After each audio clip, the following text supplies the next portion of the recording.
line of Prime Minister addressing the troops in Ladakh. Let's listen in. साथियों, आपका ये हौसला, आपका शौर्य और मां भारती के मान सम्मान की रक्षा के लिए आपका समर्पण अतुलनीय है। आपकी जीवटता भी दुनिया में किसी से भी कम नहीं है। जिन कठिन परिस्थितियों में, जिस ऊंचाई पर आप मां भारती की ढाल बनकर के उसकी रक्षा करते हैं, उसकी सेवा करते हैं, उसका मुकाबला पूरे विश्व में कोई नहीं कर सकता है। आपका साहस उस ऊंचाई से भी ऊंचा है जहां आप तैनात हैं। आपका निश्चय उस घाटी से भी सख्त है जिसको रोज आप अपने कदमों से नापते हैं। आपकी भुजाएं उन चट्टानों जैसी मजबूत है जो आपके इर्द गिर्द खड़ी है। आपकी इच्छा शक्ति आसपास के पर्वतों जितनी अटल है। आज आपके बीच आकर मैं इसे महसूस कर रहा हूं, साक्षात अपनी आंखों से इसे देख रहा हूं। साथियों, जब देश की रक्षा आपके हाथों में है, आपके मजबूत इरादों में है, तो एक अटूट विश्वास है। सिर्फ मुझे नहीं, पूरे देश को अटूट विश्वास है और देश निश्चिंत भी है। आप जब सरहद पर डटे हैं तो यही बात प्रत्येक देशवासी को देश के लिए दिन रात काम करने के लिए प्रेरित करती है। आत्मनिर्भर भारत का संकल्प आप लोगों के कारण, आपके त्याग, बलिदान, पुरुषार्थ के कारण और मजबूत होता है। और अभी जो आपने और आपके साथियों ने वीरता दिखाई है, उसने पूरी दुनिया में यह संदेश दिया है कि भारत की ताकत क्या है। और मैं मेरे सामने महिला फौजियों को भी देख रहा हूं। युद्ध के मैदान में, सीमा पर यह दृश्य अपने आप को प्रेरणा देता है। साथियों, राष्ट्र कवि रामधारी सिंह दिनकर जी ने लिखा था,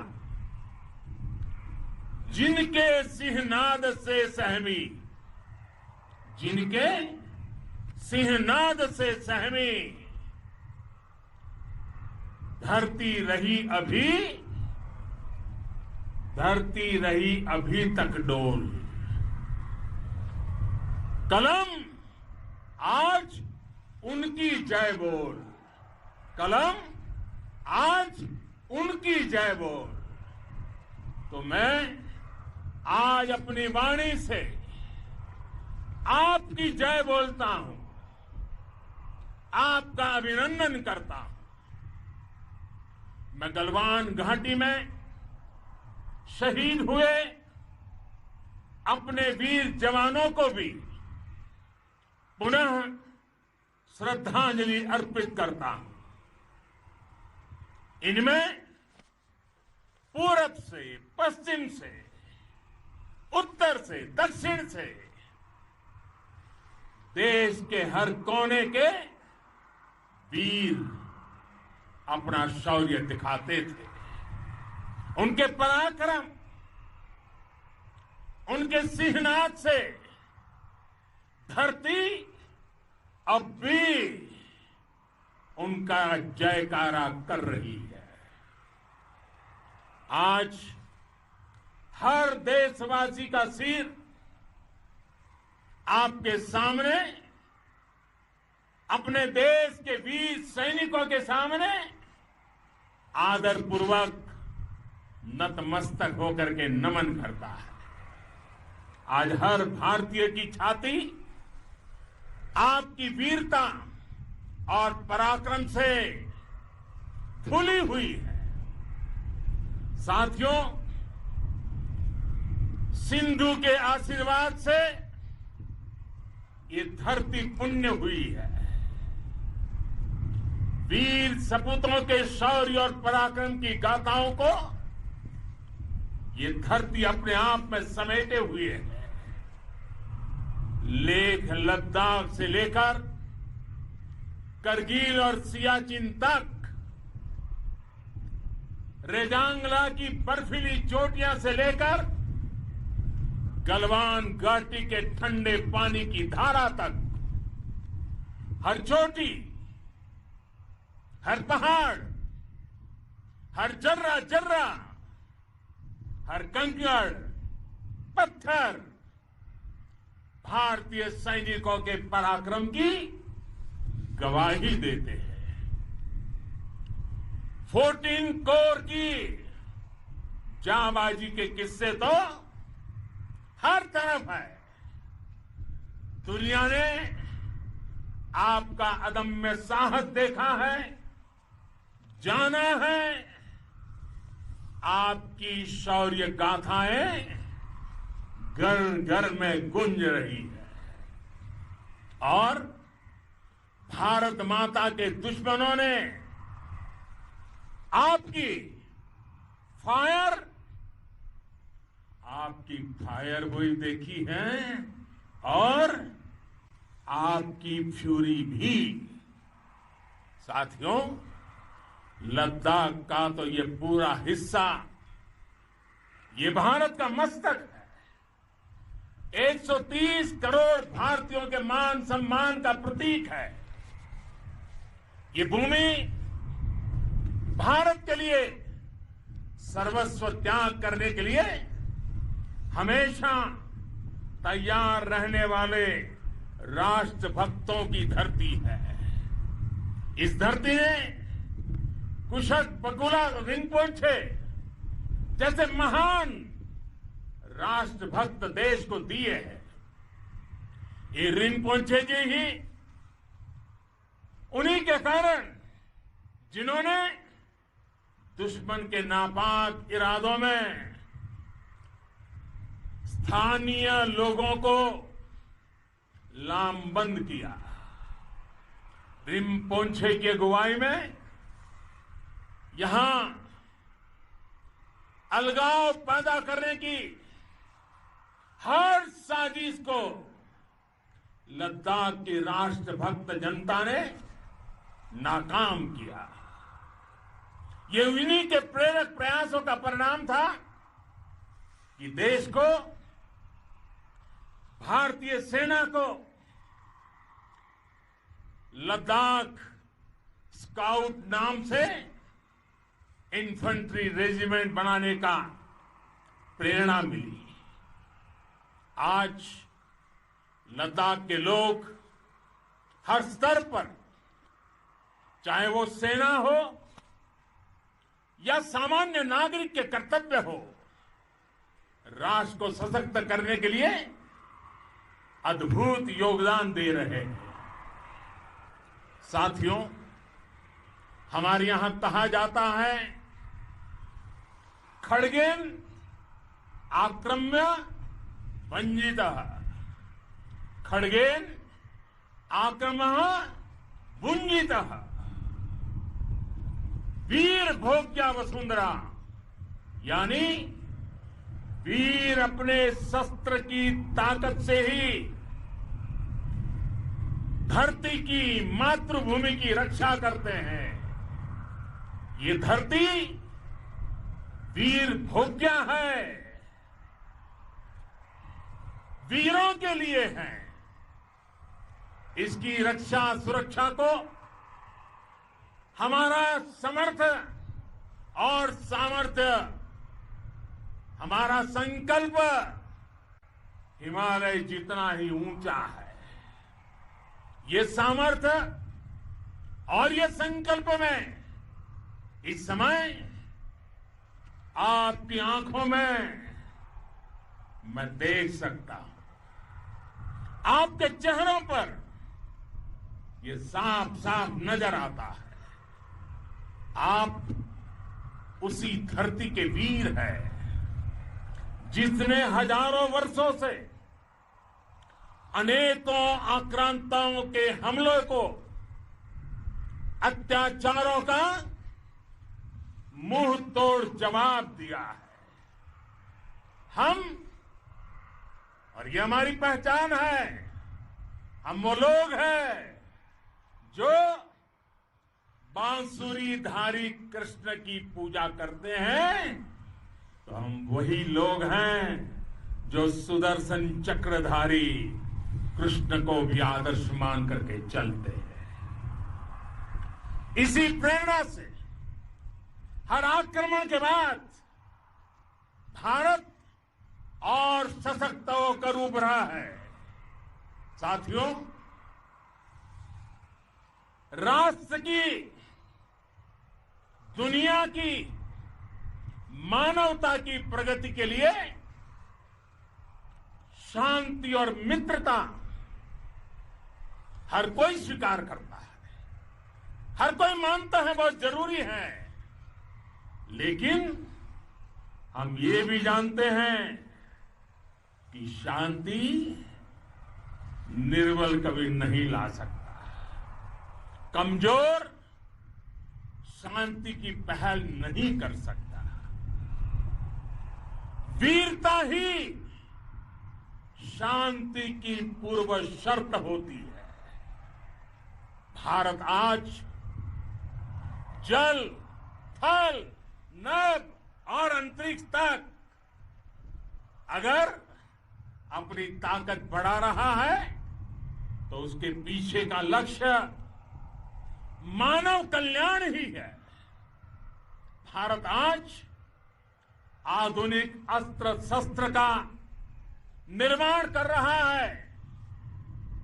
दुनिया के आधुनिक से आधुनिक तकनीक भारत की सेना के लिए ला रहे हैं, तो उसके पीछे की भावना भी यही है।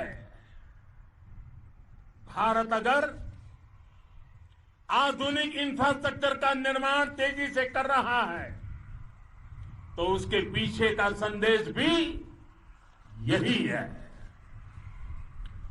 विश्व युद्ध को अगर हम याद करें, विश्व युद्ध हो या फिर शांति की बात, जब भी जरूरत पड़ी है विश्व ने हमारे वीरों का पराक्रम भी देखा है और विश्व शांति के उनके प्रयासों को महसूस भी किया है। हमने हमेशा मानवता की, इंसानियत की, ह्यूमैनिटी की रक्षा और सुरक्षा के लिए काम किया है, जीवन खपाया है। आप सभी भारत के इसी लक्ष्य को, भारत की इसी परंपरा को, भारत की इस महान संस्कृति को स्थापित करने वाले अगवा लीडर हो। साथियों, महान संत तिरुवल्लुवर जी ने सैकड़ों वर्ष पूर्व कहा था, मारामाणम मांडह वड़ी चेलव तेतुम येना नानगे येमम पढ़ाई कहा। यानी शौर्य, सम्मान, मर्यादापूर्ण व्यवहार की परंपरा और विश्वसनीयता, ये 4 गुण किसी भी देश की सेना का प्रतिबिंब होते हैं। भारत की सेनाएं हमेशा से इसी मार्ग पर चली है। साथियों, विस्तारवाद का युग समाप्त हो चुका है। ये युग विकासवाद का है। तेजी से बदलते हुए समय में विकासवाद ही प्रासंगिक है।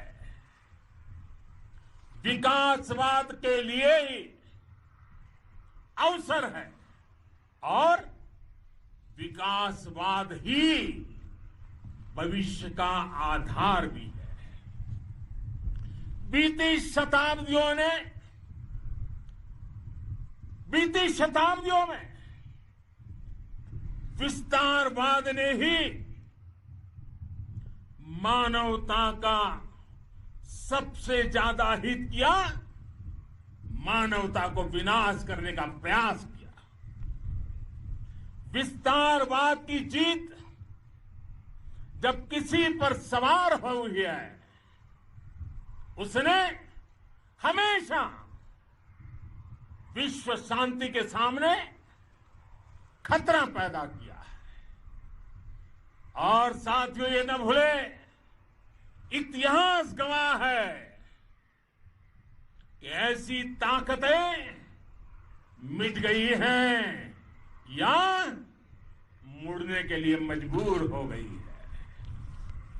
विश्व का हमेशा यही अनुभव रहा है और इसी अनुभव के आधार पर अब इस बार फिर से पूरे विश्व ने विस्तारवाद के खिलाफ मन बना लिया है। आज विश्व विकासवाद को समर्पित है और विकास की खुली स्पर्धा का स्वागत कर रहा है। साथियों, जब जब मैं राष्ट्र रक्षा से जुड़े किसी निर्णय के बारे में सोचता हूं तो मैं सबसे पहले 2 माताओं का स्मरण करता हूं। जब भी मैं राष्ट्र रक्षा के विषय में सोचता हूं तो मैं सबसे पहले 2 माताओं का स्मरण करता हूं। पहली, हम सभी की भारत माता। जब मैं 2 माताओं का स्मरण करता हूं, पहली हम सभी की भारत माता और दूसरी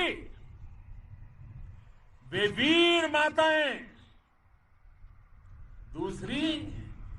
वीर माताएं, जिन्होंने आप जैसे पराक्रमी योद्धाओं को जन्म दिया है। मैं उन 2 माताओं का स्मरण करता हूं। मेरे निर्णय की कसौटी यही है। इसी कसौटी पर चलते हुए आपके सम्मान, आपके परिवार के सम्मान और भारत माता की सुरक्षा को देश सर्वोच्च प्राथमिकता देता है। सेनाओं के लिए आधुनिक हथियार हो या आपके लिए जरूरी साजो सामान इन सभी पर हम बहुत ध्यान देते रहे हैं। अब देश में बॉर्डर इंफ्रास्ट्रक्चर पर खर्च करीब करीब 3 गुना कर दिया गया है। इससे बॉर्डर एरिया डेवलपमेंट और सीमा पर सड़कें पुल बनाने का काम भी बहुत तेजी से हुआ है। इसका एक बहुत बड़ा लाभ यह भी हुआ है कि अब आप तक सामान भी कम समय में पहुंचता है। साथियों, सेनाओं में बेहतर समन्वय के लिए लंबे समय से जिसकी आशा थी, वो चीफ ऑफ डिफेंस स्टाफ के पद का गठन करने की बात हो या फिर नेशनल वॉर मेमोरियल का निर्माण, 1 रैंक 1 पेंशन का फैसला हो या फिर आपके परिवार की देखरेख से लेकर शिक्षा तक की सही व्यवस्था के लिए लगातार काम देश आज हर स्तर पर अपनी सेनाओं और सैनिकों को मजबूत कर रहा है। साथियों, भगवान गौतम बुद्ध ने कहा है, साहस का संबंध प्रतिबद्धता से है, कन्विक्शन से है। साहस करुणा है, साहस कंपेशन है। साहस वो है जो हमें निर्भीक और अड़िग होकर सत्य के पक्ष में खड़े होना सिखाएं। साहस वो है जो हमें सही को सही कहने और करने की ऊर्जा देता है। साथियों, देश के वीर सपूतों ने गलवान घाटी में जो अदम्य साहस दिखाया, वो पराक्रम की पराकाष्ठा है। देश को आप पर गर्व है, आप पर नाज है। आपके साथ ही हमारे आईटीबीपी के जवान हो, बीएसएफ के साथी हो, हमारे बीआरओ और दूसरे संगठनों के जवान हो, मुश्किल हालात में काम कर रहे हैं, इंजीनियर हो, श्रमिक हो, आप सभी अद्भुत काम कर रहे हैं। हर कोई कंधे से कंधा मिलाकर मां भारती की रक्षा के लिए, मां भारती की सेवा में समर्पित है। आज आप सभी की मेहनत से देश अनेक आपदाओं से एक साथ और पूरी दृढ़ता से लड़ रहा है। आप सभी से प्रेरणा लेते हुए हम मिलकर हर चुनौती पर, मुश्किल से मुश्किल चुनौती पर विजय प्राप्त करते रहे हैं, विजय प्राप्त करते रहेंगे। जिस भारत के सामने और हम सबने जिस भारत के सपने को लेकर और विशेष रूप से आप सब सरहद पर देश की रक्षा कर रहे हैं, हम उस सपने का भारत बनाने के लिए, आपके सपनों का भारत बनाने के लिए 130 करोड़ देशवासी भी पीछे नहीं रहेंगे, ये मैं आज आपको विश्वास दिलाने आया हूं। हम एक सशक्त और आत्मनिर्भर भारत बनाएंगे, बना करके ही रहेंगे। और आपसे प्रेरणा जब मिलती है तो आत्मनिर्भर भारत का संकल्प भी और ताकतवर हो जाता है। मैं फिर एक बार आप सभी का हृदय से बहुत बहुत अभिनंदन करता हूं, बहुत बहुत धन्यवाद करता हूं। मेरे साथ पूरी ताकत से बोलिए, भारत माता की, भारत माता की, भारत माता की, वंदे वंदे वंदे। Prime Minister Modi making a 26-minute speech in Nimmu in Ladakh to troops of the Indian Army, the Indian Air Force and the ITBP. Hundreds of troops assembled there have listened to the Prime Minister. He's made a very emotional speech there.